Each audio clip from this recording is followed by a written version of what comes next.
World Finals, like Crown vibes right now. One of the single best players in the world on Malzahar and utilizing it extremely effectively and the power points of that champion. Ooh, but EDG now on blue, Kobe, and that was something that we talked about at the end of last game. How will things shift? Well, Kiana Rakan already taken off the board.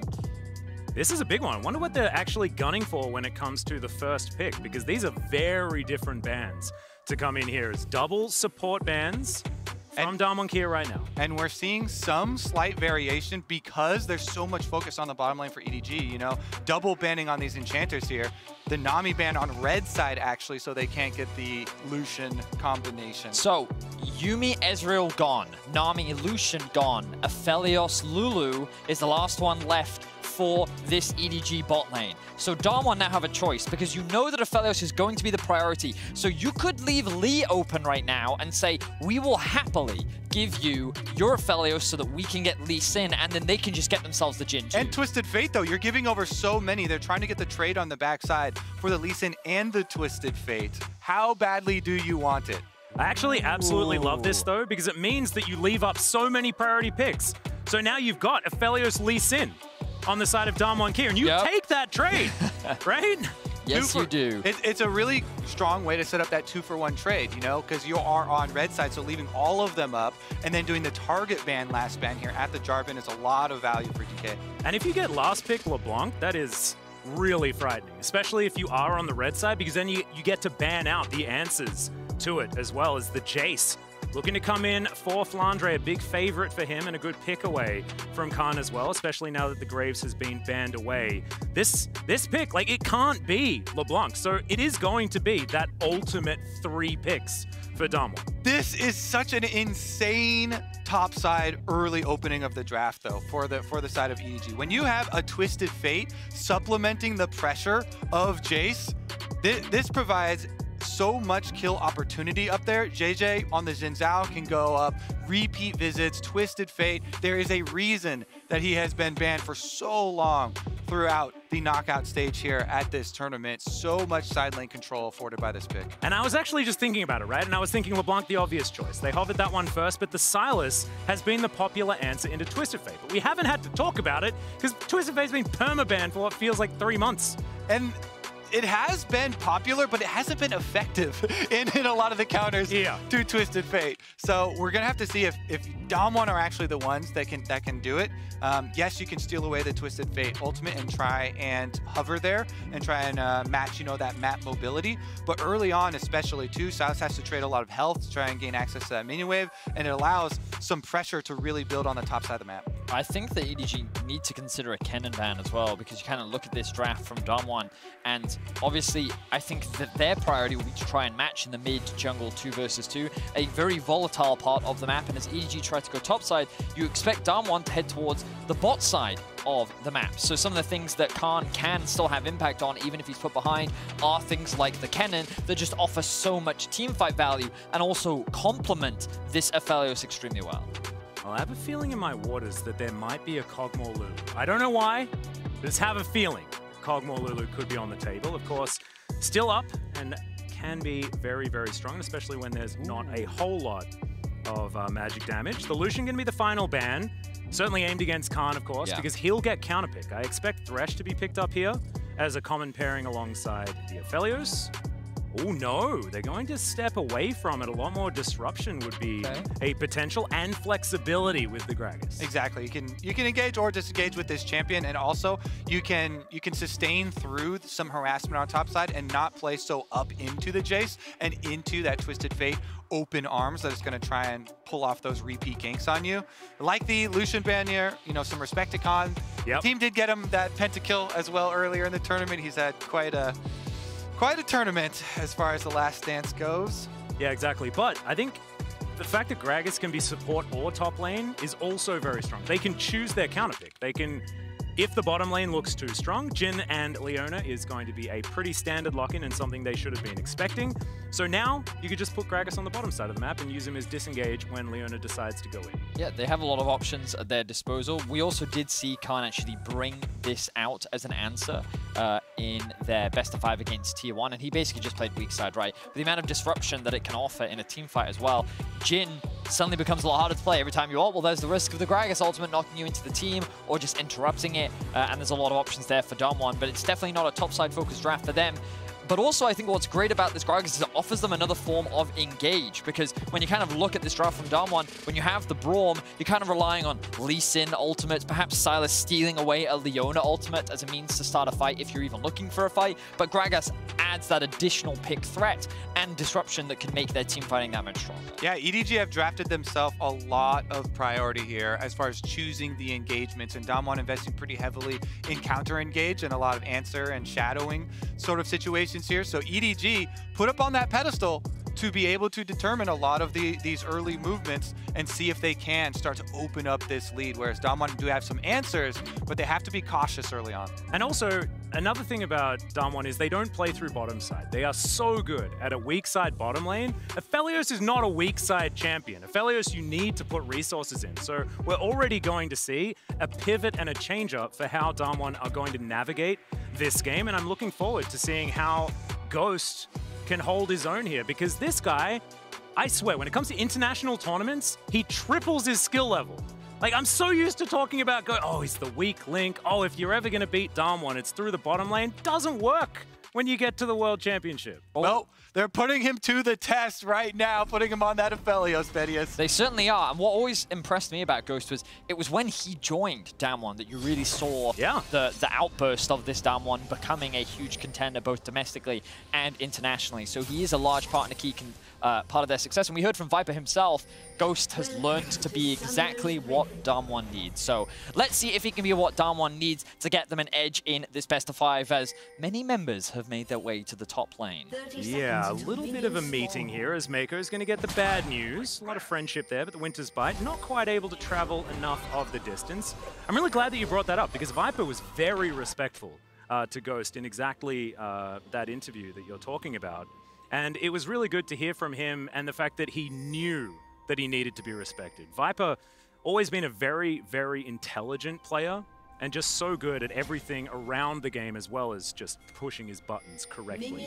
So great to see from the guy. But the thing was, Ghost and Nuclear had basically the same playstyles. Just Ghost played the weak side bottom lane just that little bit better than Nuclear. Fit into the jigsaw puzzle that was DAMWON Kia much better. Well, now he's got to play into Jhin Leona with the Twisted Fate on the opposing team. So yes, he's got cleanse, but you only got one cleanse. There's so much. Easiest cast a curse of our lives. Let's see how he does. Early ward invested from Showmaker, very common. You can see this early ward invested from EDG as well onto the red buff to gain a bit of information.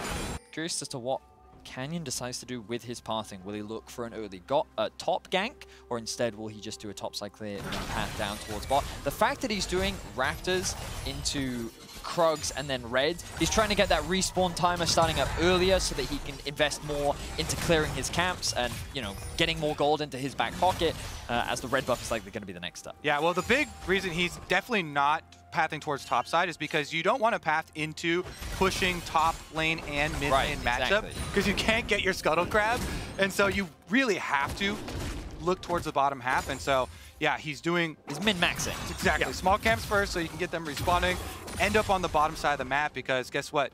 Jace and Twisted Fate are going to push in both of these lanes for EDG.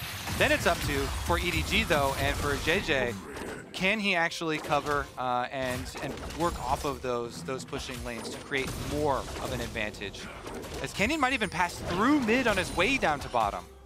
See whether he can possibly find something. A flash on the table right now as the chains will connect. There's the gold card. This could just be first blood. The flash over the wall, the double flashes, and that should secure. No! The chain lash comes in and Scout survives. Whoa! Canyon actually cancelled his auto attack and couldn't get it onto Scout. That should have been a kill for DAMWON. Double flashes invested, and DAMWON fall just short. The smallest margins, the difference between life and death here for Scout. He barely survived off of that tower dive.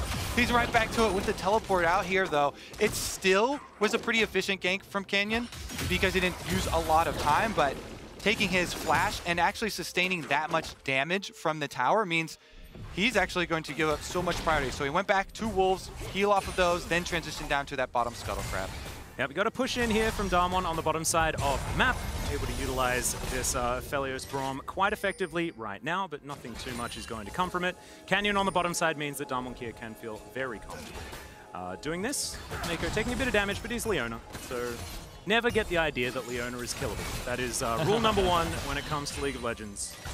Braum in a similar boat in many aspects. We need to temper ourselves when it comes to the bottom lane, I think. Yeah, there'll be a lot of trading for sure, but whether or not we'll actually see any deaths is very dependent on the junglers and perhaps mid lane intervention. A lot of summoners have been burnt. Level 6 is still a little bit away, but it's that top side of the map that we're really looking at for EDG. You can see a small CS discrepancy starting to build up for Flandre, but he is keeping that wave underneath the tower. He gained information on where Canyon was. He knows that he cleared his top side first, then passed towards the bot side of the map, and it's at this point where he now needs to be a little bit cautious because supports are going to go back to base, and they're going to be looking to roam around the map, and with those top side camps available, this is a good opportunity for DWG to look to try and attack Flandre.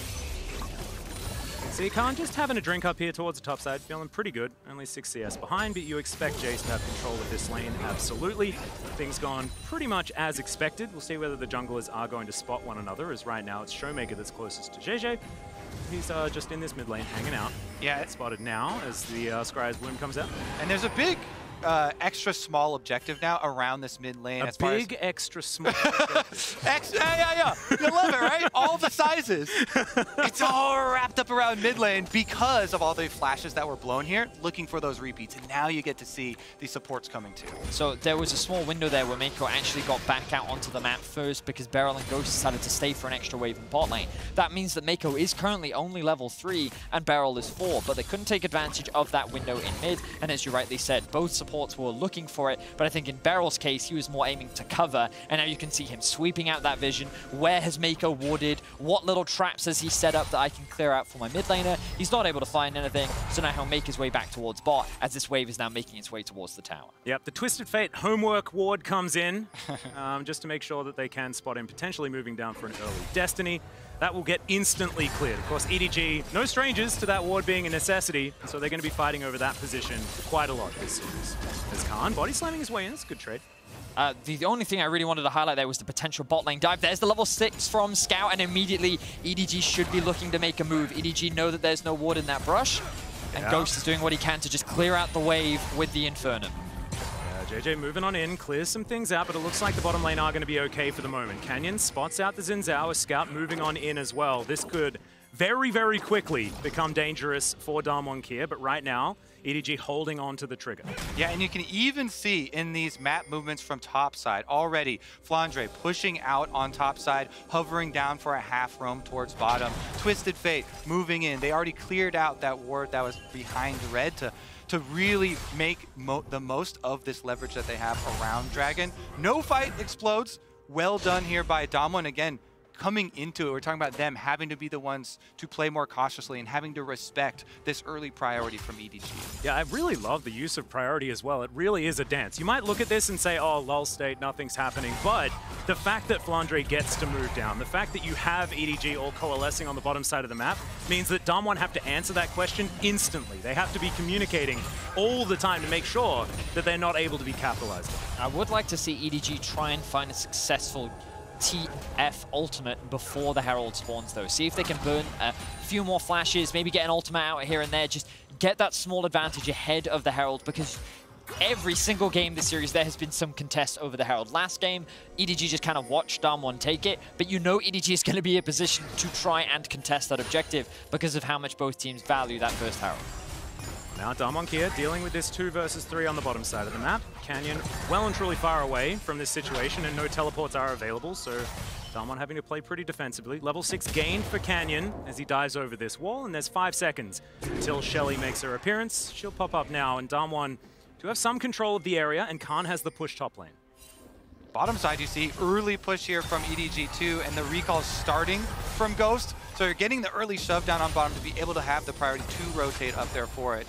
Again, Jin as well with the extra range can get a pretty quick jump on it. Looks like the first attempt is going to be setting up here towards mid, trying to catch. The Spidey senses, yeah, exactly. though. Who's going to be one to overextend, and nothing extended here. Now, I think what was really crucial there was just the awareness from Scout.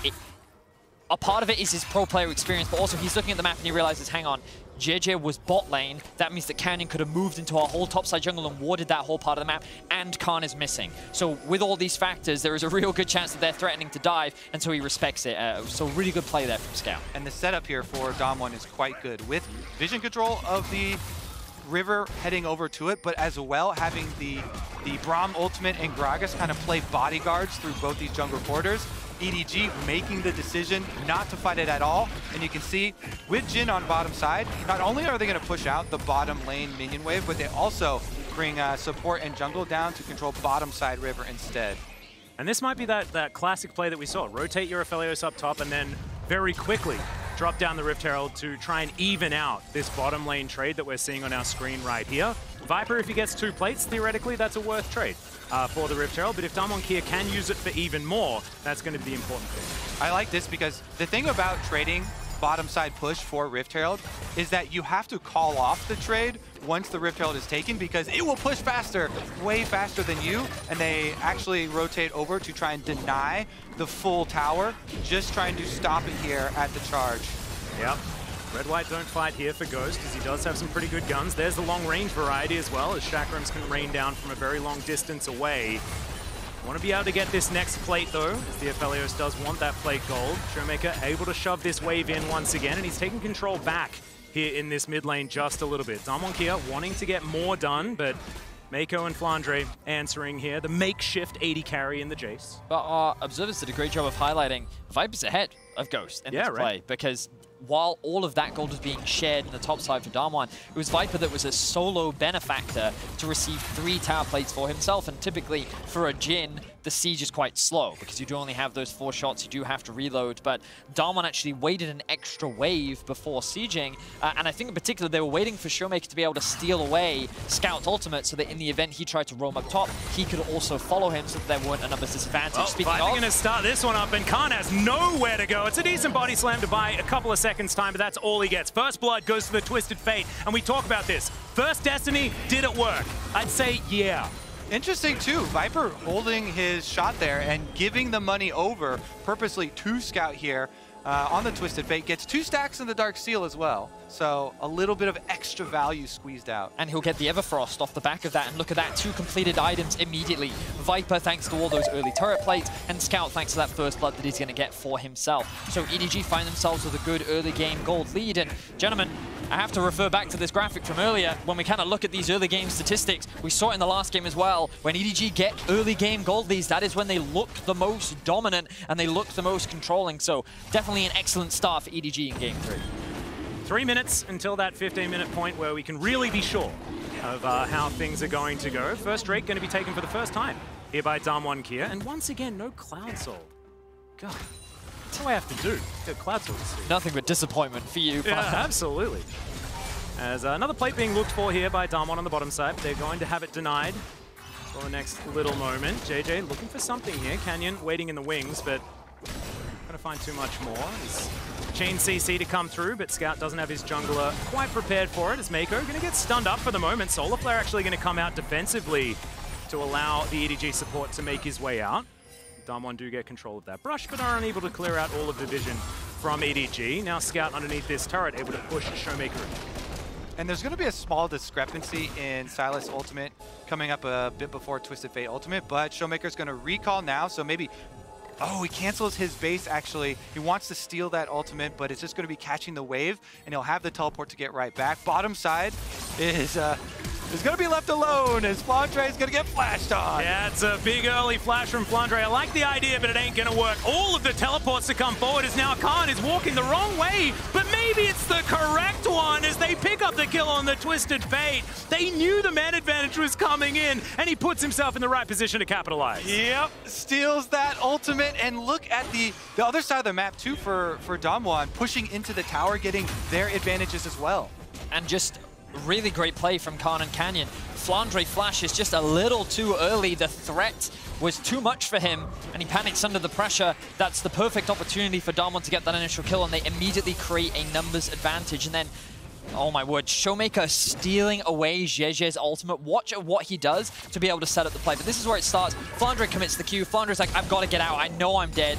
So he's just trying to buy a little bit of time, but Khan sets that up very cleanly. He's able to get that initial pick. And then here, watch this steal from Showmaker. Steals away Jeje's ultimate, gets him behind, and then knocks him away. Oh, actually, it's the kick from Canyon that actually does more of the work. So I gave a little too much credit there to Showmaker. But again, the three-man DAMWON topside end up coming out on top. Yeah, those teleports coming in, though, definitely going in their favor. And bottom lane up to shield bow now for Ghost farming away. So DAMWON feeling pretty good, even with the gold deficit they are facing, having the dragon in their pocket and having a lot of good scaling to rely on. And I will say, for EDG, we haven't seen a huge amount of investment into the top side, but another little skirmish kicks off. Yeah, Beryl actually forced to flash out here as JJ does get him over the wall. Very nicely done. They'll get a Rift Scuttler as well for added benefit and clear out all of this vision. 2 minutes until the Drake, so not a lot to fight for down here necessarily. And Ghost is happily farming underneath his turret with a lot of his teammates waiting to back him up. And I think that as the game continues to progress, one of the things that we're going to be keeping our eyes on is the scaling advantage. Because I think that when it comes to straight up 5v5, DAMWON have the stronger comp. Their engage isn't the most reliable. They are kind of relying on Showmaker to steal away some ultimates. But with the Aphelios, with the Gragas and the utility that can offer, sure, Jace will offer more damage in a side lane, and EDG's ability to attack sides is of course very prevalent, but when it comes to the straight front-to-back 5v5, DAMWON is in a very good position with what they've drafted for themselves. Exactly. We've seen so many teams at Worlds utilizing this strategy exactly from EDG, using the tools they have to spread the map and put pressure on them on both of those sides, opening it up, using the Twisted Fate to roam, and they, in the past, the Silence hasn't been able to keep up, but Showmaker has been ahead of it here. In the earlier teleport, double on top side, being able to pick this one up. Now hovering and running straight top as well to back this one up. They definitely have it under control. Yep, second Rift Herald has been a point of contention all series so far. Let's see who's actually going to win the positional war. Right now you can see EDG with a whole host of members there. There it is. Yep, there it is. Scout moving towards that top side and can't know where to go. Some Alcove Gaming isn't going to work out in his favor, and 3 versus 1's a bit unfair if you ask me. Well done for EDG creating the play. DAMWON did everything right, but then they left a small window with which Scout was immediately able to capitalize on. Gets that kill onto Khan, 20 seconds is a death timer. He has teleport as EDG start off the Herald. Canyon not going to be able to find the Sonic Wave just there, and Shirley has began. Still 10 seconds on that clock, and you can see EDG trying to rush this one down. Gold card connects onto Beryl, but he is, of course, quite tanky. Ghost now trying to get himself into position. Not exactly optimal weaponry, but he'll take it. As now the teleport to come forward from the Gragas. The fight has begun as Beryl looked to get the ultimate off. He did manage to get there as Mako locks down the kill. And Khan with full health, not able to get anything done. And the Eye of the Herald still awaiting in the pit. Will be picked up there by Flandre. This is such a big win for EDG because, yes, they're able to focus fire and get the kill, but also getting that Eye of the Rift Herald onto the Jace further accentuates their split pushing needs with this composition. Even though they give up the dragon, they're happy to blow open the side of the map now. This is where you want to play with Twisted Fate. Flandre will be able to get topside tower, still has the Rift Herald in pocket, and gives them a lot of pushing power. Yeah, that's also first brick as well, going over to the Jace, able to lock that one down himself. So I'm glad you accentuated that point, because Flandre being strong is going to be very important for EDG. Certainly is. We do see the Braum hovering around. Flandre needs to be careful not to overextend because the resets are going to come through soon. And this could be danger for Flandre. Yeah, Winter's Bite comes down, and this is going to be the chain CC. Khan's able to lock down that kill with a bop from the barrel, and it's going to be absolutely fine for DAMWON Kia. So Flandre punished just a little bit there. Small timings for both of these top laners. In the previous one, there were hovers behind Khan just before. As soon as their hovers leave, then the play comes out. He's up too far in the lane, and Twisted Fate ultimate comes through. Then this time around as well, the hovers are there, but as soon as the recall completes, Beryl comes through, lands the Q, and they pick off the opposing top laner. The difference is there's no objective afterwards.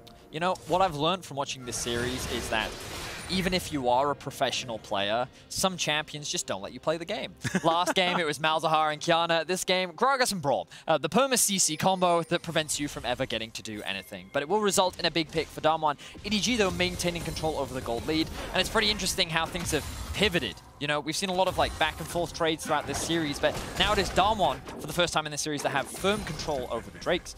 They will invest in them very early, and we'll see if they can actually threaten the Soul and force EDG into these fights when EDG really wants to try and attack sides and look for picks. Cool, rooted onto Ghost. Viper actually getting in there with the Gale Force, but unable to actually lock him down, but they do get the shield bow, which could be very important. Shirley comes down, looking to take down this outer turret in the mid lane as Showmaker now here to defend as well. They're not going to be able to stop the charge as Showmaker down to 50%, not able to get any value out of the Everfrost either, and EDG taking some power back. Yeah, they get a lot of damage on mid, but they're also split pushing on bottom side too with the Twisted Fate. They're going to continue to try and spread the map here. Now, after top side has already fallen, the domino effect starts to chain through the map here. Bottom side, only a couple more hits there. He's actually hovering a little bit back because the mid lane pressure has to relent slightly, and so doesn't want to overextend and get picked off. Leaves just the remnants of the tower here, but with it going down there, not being able to get local gold, just going to be the global. Yep, DAMWON here now back to defending this outer turret. It should go down very, very comfortably, especially with this teleport to come through from Scout. You know exactly what EDG want here. It looks like they should be able to take it. 4 members now grouping up here in the mid lane. The CC is good as the Moonlight Vigil does not find any targets. Showmaker off to the side now, has a Solar Flare available. DAMWON here do get them away from their turret for now. It's on a slither of HP, though. One more hit should secure it for EDG, and Scout goes back to base, secures himself the rapid-fire cannon. This pick potential from EDG is now accelerated as he lands an initial stun, and this is what you're going to be seeing a lot of. Stun into poke, stun into poke. Viper can also follow up with the W as well, and DAMWON is just going to get chipped away at. And this is one of the weaknesses of their composition. Showmaker with the ultimate can't with his engage. Those are the primary engage tools, and if they can't land them, then EDG is going to keep chipping away at those health bars. And EDG have such a high priority on getting these outer towers down. Stun used. There's the Solar Flare as well, as Scout is going to get rooted, but he's going to be able to walk his way out. A little bit worse for wear, but otherwise absolutely fine. DAMWON here will just clear out the wave, claiming some control over the mid lane. Now, the advantage for DAMWON in all of this was that they were successfully able to push out top and bot. That top wave did actually go underneath the tower, so now it's bouncing back in favor of DAMWON, and the same thing is happening in the bot side of the map. So DAMWON, while they were able to hold on to their mid-tier 1, which is sure to fall, a lot of farm ended up being lost in the side lanes that EDG could have grabbed, but instead they committed hard to trying to take down that mid-tier 1. And Flandre here towards the bottom side, doing some tidying up from the mess that you were talking about there, Vedius. And even without that turret being taken, it is still a considerable lead here for EDG. Of course, Twisted Fate does help out with that one, as Beryl is going to say hi to Mako. Doesn't quite find the Q as a teleport to come forward from Khan, just to get himself back onto the map. And all eyes are now on the Soul point. This Infernal Soul going to be very important for DAMWON here to still threaten some tempo in this game. Exactly, since they haven't been able to get the last bits of that tower down. They haven't been able to put as much pressure on the other side of the map. EDG are kind of now forced into the spot that DAMWON are looking for, where they've got a control ward through River. They have so many good counter engage options available to them, and EDG are just trying to run through and take it over. Showmaker once again with that Crescent Guard. There is so much displacement available for DAMWON here. The kickback distance that Canyon can have available with the follow-up from both the mid laner and the top laner is just immense, but EDG still a force to be reckoned with. Scout over to the side, finds the stun onto Canyon, but Canyon doesn't worry about it too much. And the setup for this poke, I mean, there's only so many unbreakable cooldowns that you have available to yourself as the turret does finally go down in that mid lane. DAMWON here want to secure this Drake. Can JJ do it again? Can he lock down the smite? Is the question. Showmaker waiting off to the side, chooses his moment now, flashes on forward onto Viper, but Viper not actually out of position just yet. Sets up the curtain call to look to lock down DAMWON here. They will be able to get their soul point, and they take down the jungler as well. Scout going golden, Showmaker dashing forward, uses his stopwatch as well, but there is no follow-up. 4 members of DAMWON here now desperately trying to run away, just out of range of the shock blast, and DAMWON successfully complete the heist. Calm, that jolly fellow moves quick. He just barely got away from the shock blast, and they got what they came for, Atlas. They got the dragon. Drake secured there for DAMWON. It was quite close, and Showmaker goes in with this attempt at the knockback play, stealing away the Xin ultimate. Doesn't quite get the knockback he wants, but still, he's afforded the extra safety of the defenses of it, and it buys them time to secure before getting out. You could feel the tension in this fight as Showmaker is the one that initiates the play. JJ gets so low but is able to flash out to safety, and then this ultimate from Khan creates a lot of disruption that makes it very difficult for Flandre to really get involved. The stopwatch comes through from Showmaker. He realizes the position that he's put himself in, and then Viper sees his opportunity to try and clean up, but Khan just barely able to get away from the shock blast. Ends up only being a 1-for-1. That was a backside graze, if ever I've seen one. He felt the heat of that shock blast when he was over that wall. That was definitely a brow wipe if I've ever seen one.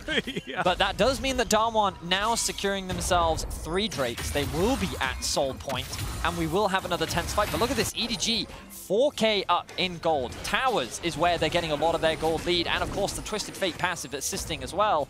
But they have so much more control over the map. It makes it much easier for them to control the river and move into DAMWON's jungle.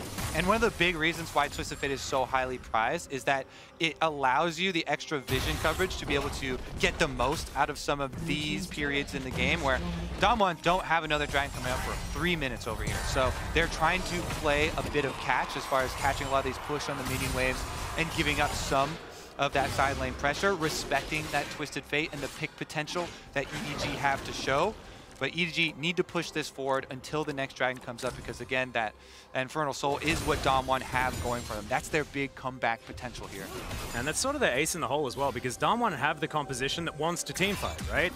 And if EDG are playing the optimal game for themselves, it's split push. It's being able to play the side lanes and forcing DAMWON out of their 5-man unit. But come that Infernal Drake fight, they're going to have to all be there. They're going to have to agree to DAMWON Kia's terms, unless they can change the game beforehand. The player that I'm keeping my eyes on is Flandre, because as the game progresses, this Jace is only going to continue to scale up. He's now just finished his 3rd item. His poke is lethal. And when you're having that dance around the dragon, landing that shock blade will be massive. And you think about Ghost, yes, Aphelios scales very well into the late game, but when it comes to range, Twisted Fate with the rapid fire cannon, the poke from a Jace, the W from Viper and his ultimate, how easy is Ghost actually going to have access to these team fights if EDG don't ever fully commit, as we see a fight kicking off? Yeah, Crescent Guard comes through to try and keep JJ alive, and it's going to work. Now it puts it on cooldown and he loses half of his health bar, but still the trade of ultimates works out in favor of EDG. Scout teleports back in with a Zhonya's freshly constructed. He's got all of the utility that he wants right now. And EDG, again, they got to return to the split pushing, immediately sending Flandre right up to topside. He still has his teleport, and they can actually use the Twisted Fate ultimate to really complement that split pushing, even though DAMWON have done a good job of retaining control of their vision in their red quadrant here. This is one of the biggest things for their setup around that Baron. If EDG try and threaten there, they try and threaten the turns and the picks with Twisted Fate and draw you out. The important thing is that the safety of those extra wards are allowing DAMWON that more slow and cautious lead up to it. Well, with control of the mid lane, they are able to move towards this Dragon Pit. Still a minute on it, but DAMWON Kia do need to try and get out onto the Rift. And EDG have done a fantastic job forcing them back, making sure that they have no access to the area. And as you can see with the vision, not a lot of opportunity. Thankfully, there is a Rift Scuttler that is providing irremovable vision for the moment. That is all they have to lean on right now, is DAMWON fresh off some backs, now looking to try and reassert themselves onto the map. Also, just look at these waves. Bot wave is being pushed in. Top wave is kind of stuck in a bit of an awkward spot now for DAMWON as well, and EDG just keeping control over mid. So that issue that we talked about earlier, not a big one for EDG right now. They can just keep poking, keep threatening, as EDG maintain control on the entrances to the river, as DAMWON want to try and secure themselves the Dragon Soul. Yeah. DAMWON don't necessarily have to fight though. They don't. Because they're the team that has the soul point. That is the luxury afforded them, as Mako taking a fair bit of damage there, as Ghost has some pretty good guns for this potential battle. EDG now grouped up as 5, and this is exactly how DAMWON want them. They've got so much displacement and so much control. Showmaker once again with the Crescent Guard. The can they actually find the engage that they're looking for? Q goes wide there from Canyon. Vision still just being fought for here. Into the darkness goes Canyon, off to the side, lands the Q this time. And EDG moving back. They're not wanting to commit as now Showmaker off on the flank, I believe was just spotted. And definitely is now with the Chain Lash being looked at. And DWG here looking for some stuns. They haven't fully committed just yet as Canyon dives on over, but he's immediately popped. Can't make the big play. Can't into the backside though. He'll be able to do it. Locks down Scout before he can do anything, and Ghost grabs the kill onto JJ. And this is the team fight that DWG here have been looking for all game long.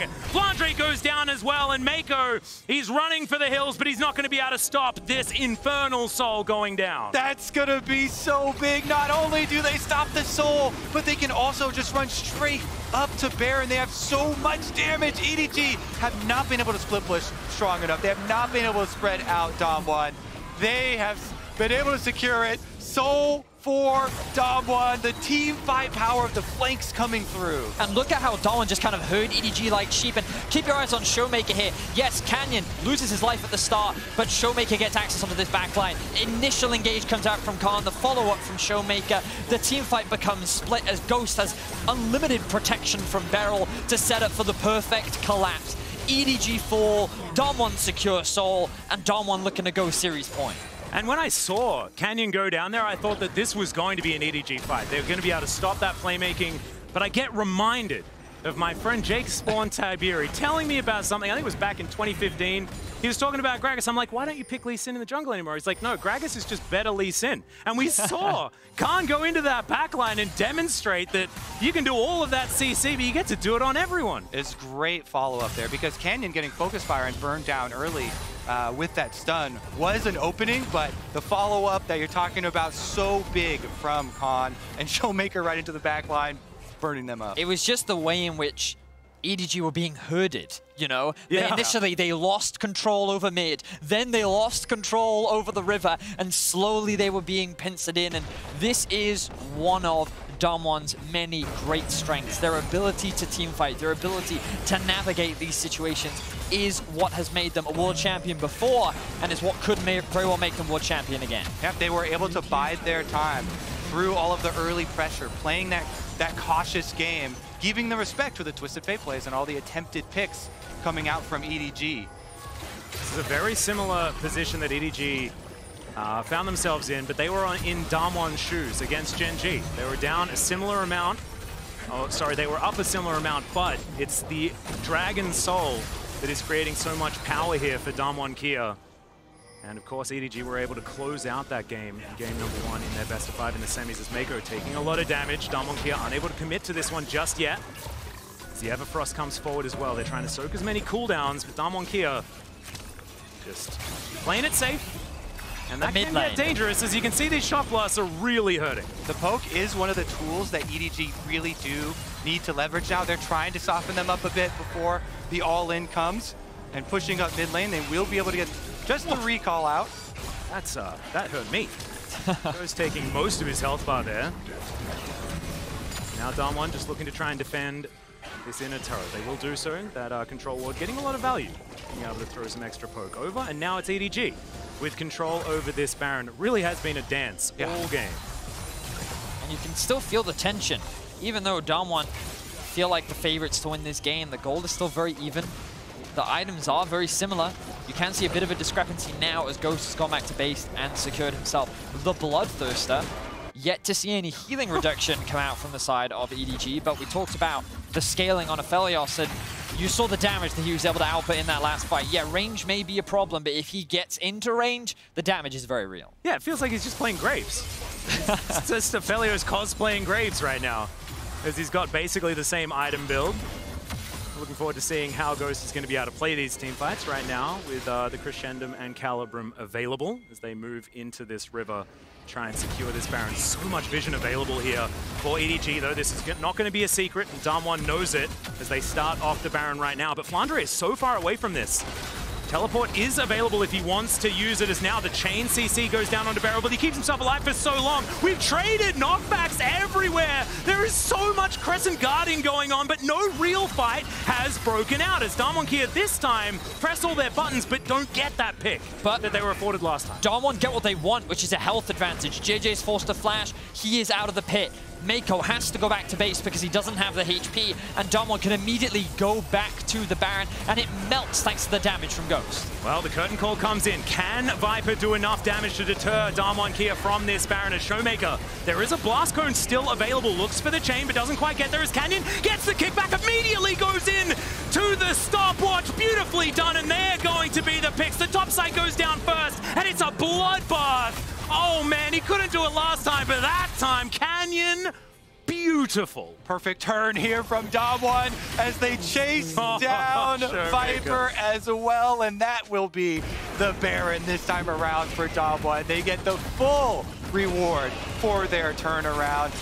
Canyon, yeah, last time around, gold card right in the face. This time gets the kickoff with the flash into the stopwatch, and this is going to be the big push. That team fight, Vedius has been able to bide its time, and with the extra damage from the soul as well. It's just patience is the best way to describe DWG, because you never see them overforce. You don't see them pull the trigger like that. I mean, they do, but at just the moment is the point that I'm trying to get at, right? They just wait for the perfect moment, and you just kind of, as much as you try, you just can't prepare for it. And Canyon was the one that set up that play, but everything before it, just such great execution. And you can really see why DWG is considered a favorite to win the whole thing. Yeah, they just have such great composure on this big stage, you know, in the finals. It comes with the confidence of being previous world champions, but Canyon, that was so beautiful. Clean. That kicked him right into the Gragas body slam. Never let the body touch the floor. And it's beautiful. That song that the bodies hit the floor, not apparent in this game. Just perfect one shot. The bodies hit the floor. They just didn't have a health bar when they did so. There was a lot of them, though. And you can see the frustration on the EDG coaching staff, of course. Even if they fall short here, still more opportunities to come, and EDG have done a great job going toe-to-toe. Let's see if they can make the miracle happen and turn this game around. It is looking like a tough one, as DWG is now looking to siege onto the base of EDG. Yep, 35 minutes on the clock, so the gold, not necessarily a relevant point, but this Baron, so important, and the fact that DWG here have hit their stride with their composition is just so important. Khan, off to the side, he can play bodyguard so beautifully on this Gragas as well. As you can see, just up to the front line, feeling very good, and the Elder Drake has spawned. Now the team fight going to break out yet again as Beryl going down very, very low, but Viper was the target, and Viper will be taken down. Beryl's he's still alive. What is going on here? Flandre and Scout, the last men standing, and look at this. They're stealing it. Thankfully, Beryl finally falls as the Destiny steals away that kill, but it's still a massive fight win for DWG here. Yeah, it's going to be a massive fight win, and that is going to lay destruction to the base. Teleport immediately over for the push with the Baron. Make the most of it. Yep, they decide that they don't even need the Elder Drake because, of course, the Nexus is the prime target, and DWG here are pushing forward. It's going to be this one caster minion that will be the hero right now as Scout, the only one here that can try to defend. JJ up relatively soon, Mako as well. Viper also only 5 seconds, but the Nexus is exposed, and DWG here will move to match point in this series. A very close early game between the two teams. It felt like EDG were getting a little bit ahead. We did see them get a couple of very good fights, but in the fights that mattered most, it was DWG that came out on top. That Dragons stacking ended up paying off massively for them.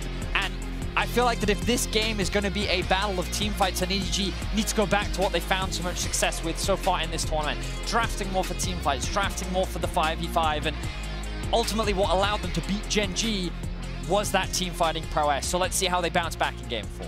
Yeah, ultimately I like the gambit that actually paid off for DWG and Champ Select here, leaving up all 3 power picks, allowing the Twisted Fate to be taken over, and then being able to actually play the early game with caution around those opportunities and not fall victim to the picks. Yeah, it really does feel like a beautiful dance within the draft to begin things. But only one win separates DWG here from back-to-back world titles. And the analyst desk will be back to set the stage for match point.